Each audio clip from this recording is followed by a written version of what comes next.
తెలంగాణ రాష్ట్ర కీర్తిని పెంచినాం, పరపతిని పెంచినాం. ఇప్పుడున్న కాంగ్రెస్ ప్రభుత్వానికి తెలంగాణ హృదయం లోపించడం వల్లనే ఆర్థికంగా ఆరోగ్యంగా ఉన్నటువంటి రాష్ట్రాన్ని కేవలం రాజకీయ లబ్ధి కోసం అప్పుల రాష్ట్రంగా, దివాలా రాష్ట్రంగా, ఒక బీమారు రాష్ట్రంగా సృష్టించేటువంటి ప్రయత్నం చేస్తూ ఉంది.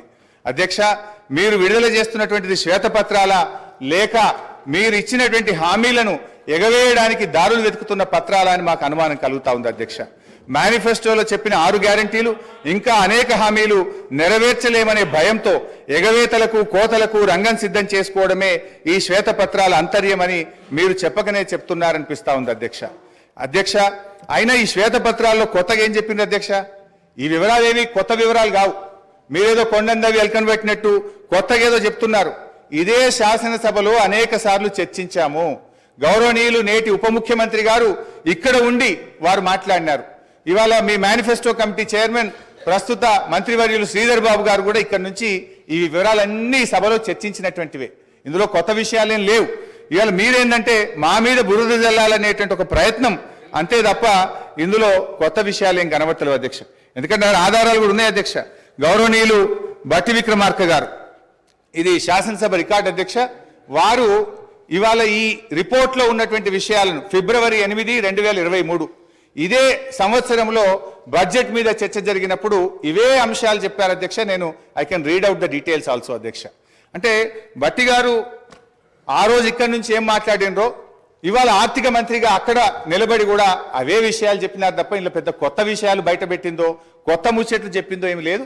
కాకపోతే కొంత కన్వీనియంట్గా కొన్ని విషయాలను దాచిపెట్టి కేవలం గత ప్రభుత్వం మీద బుర్ర జల్లే విధంగా కొన్ని టేబుల్స్ మీరు తయారు చేసినారు అధ్యక్ష. ఒక సీనియర్ శాసనసభ్యుడిగా నాకున్న రాష్ట్ర ఆర్థిక మంత్రిగా పనిచేసిన అనుభవంతో చెప్తా ఉన్న అధ్యక్ష, ఈ దేశంలో కానీ ఏ రాష్ట్రంలోనైనా డబ్బులు బీర్వాల్లో, అల్మారాల్లో కట్టల రూపంలో ఏ ప్రభుత్వం దగ్గర కూడా నిల్వ ఉండదు అధ్యక్ష.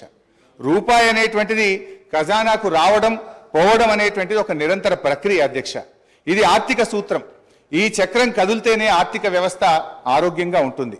భారతదేశం ఏర్పడినప్పటి నుంచి ఇప్పటి వరకు ఏ రాష్ట్రంలోనైనా ఇవాళ ప్రభుత్వాలకు పన్నులు, పన్నేతర మార్గంలో ఆదాయం సమకూరుతుంది.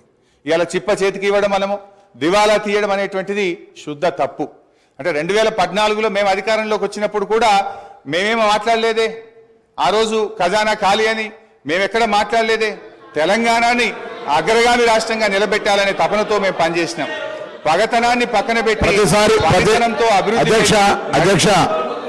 అధ్యక్ష ప్రతిసారి ఇప్పుడు నేను గౌరవ సభ్యుని అడుగుతాను. రాష్ట్రం అంటే ప్రభుత్వం అంటే సార్ వారు అడిగిన దాంట్లో ఒక ప్రశ్న చిన్న అంశం కూడా చెప్తాను. రాష్ట్రం అంటే ప్రభుత్వం అంటే డబ్బులు అలమార్లో ఉంటాయి అంటలేను, కానీ జీతాలు 1వ తారీఖు ఇయ్యలేనటువంటి ఆర్థిక పరిస్థితి ఉంది. రాష్ట్రంలో ఆర్థిక పరిస్థితి గురించి చెప్తే ఎందుకు ఆర్భాడతారో తెలియదు. ఆర్భాటానికి, అట్టహాసానికి ఏం ఇబ్బంది లేదు, కానీ వాస్తవంగా ఉన్నటువంటి లెక్కలు తీసుకుంటే మనం ఇవాళ మేము ప్రగతి భవన్ చూపెడతా ఉన్నారు, లేకపోతే డాక్టర్ అంబేద్కర్ భవన్ చూపెడతా ఉన్నారు. పేదల కంటే డబల్ బెడ్రూమ్ బిల్లు గురించి మాట్లాడతలేదు అధ్యక్ష. ఈ రోజు మా దగ్గర హుస్నాబాద్ సంబంధించి పోతే మున్సిపాలిటీకి సంబంధించినటువంటి అధికారులు ఈ ఇంట్లో ఉంటే చనిపోతామని బోర్డు పెట్టారు. అయినా కూడా ఆ ఇంట్లో నివసించవచ్చు, కానీ ఇటువంటి వారు కూడా డబుల్ బెడ్రూమ్ ఇవ్వలేదు అధ్యక్ష. ఇది వాళ్ళ ప్రభుత్వం యొక్క.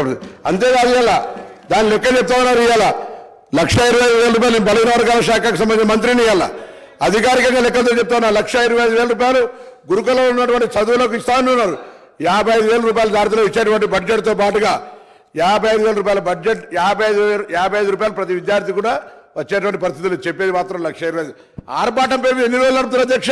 ప్రచారానికి సంబంధించిన దాని మీద నడుపుకుంటూ అవుతుంటే గ్లోబల్స్ ప్రచారం చేసి మేము బాగున్నాం, బంగారు తెలంగాణ బాగున్నాం అంటే అందరూ బాగున్నాడు చెప్తాను. నేను నాకు సంబంధించిన అంశం చెప్తా, మీరెందుకు సార్? తెలంగాణ రాష్ట్ర కీర్తిని పెంచినాం, పరపతిని పెంచినాం. ఇప్పుడున్న కాంగ్రెస్ ప్రభుత్వానికి తెలంగాణ హృదయం లోపించడం వల్లనే ఆర్థికంగా ఆరోగ్యంగా ఉన్నటువంటి రాష్ట్రాన్ని కేవలం రాజకీయ లబ్ధి కోసం అప్పుల రాష్ట్రంగా, దివాలా రాష్ట్రంగా, ఒక బీమారు రాష్ట్రంగా సృష్టించేటువంటి ప్రయత్నం చేస్తూ ఉంది. అధ్యక్ష, మీరు విడుదల చేస్తున్నటువంటిది శ్వేతపత్రాల లేక మీరు ఇచ్చినటువంటి హామీలను ఎగవేయడానికి దారులు వెతుకుతున్న పత్రాల అని మాకు అనుమానం కలుగుతా ఉంది అధ్యక్ష. మేనిఫెస్టోలో చెప్పిన 6 గ్యారంటీలు ఇంకా అనేక హామీలు నెరవేర్చలేమనే భయంతో ఎగవేతలకు కోతలకు రంగం సిద్ధం చేసుకోవడమే ఈ శ్వేతపత్రాల అంతర్యమని మీరు చెప్పకనే చెప్తున్నారనిపిస్తా ఉంది అధ్యక్ష అయినా ఈ శ్వేతపత్రాల్లో కొత్తగా ఏం చెప్పింది అధ్యక్ష? ఈ వివరాలు ఏవి కొత్త వివరాలు కావు. మీరేదో కొండందవి ఎల్కను పెట్టినట్టు కొత్తగా ఏదో చెప్తున్నారు.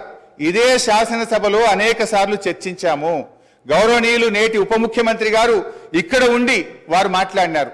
ఇవాళ మీ మేనిఫెస్టో కమిటీ చైర్మన్ ప్రస్తుత మంత్రివర్యులు శ్రీధర్ బాబు గారు కూడా ఇక్కడ నుంచి ఈ వివరాలన్నీ సభలో చర్చించినటువంటివే.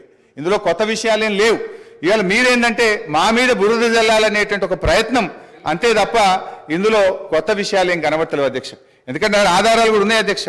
గౌరవనీయులు బట్టి విక్రమార్క గారు, ఇది శాసనసభ రికార్డు అధ్యక్ష, వారు ఇవాళ ఈ రిపోర్ట్లో ఉన్నటువంటి విషయాలను ఫిబ్రవరి 8, 2023 ఇదే సంవత్సరంలో బడ్జెట్ మీద చర్చ జరిగినప్పుడు ఇవే అంశాలు చెప్పారు అధ్యక్ష. నేను I can read out the details also అధ్యక్ష.